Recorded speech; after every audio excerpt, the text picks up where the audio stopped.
We're at the point of the Christmas season where, if you're anything like me, you have filled up your calendar, you've filled up your to-do list, you have so much more to do, but you're already pretty tired, maybe exhausted.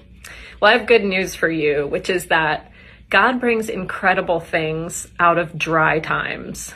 I'm reflecting today, and I'd invite you to reflect on the words that God gives us in Isaiah chapter 11, verse 1, which says, "A shoot will come up from the stump of Jesse.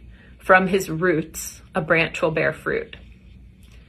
This was a sinful human line that God is talking about here, and God used it to give us his son. He is the living branch, and his name is Jesus.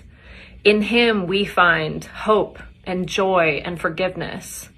And that's such an energizing thing to reflect on this holiday season. I hope it brings you revival and joy heading into the holidays. Merry Christmas.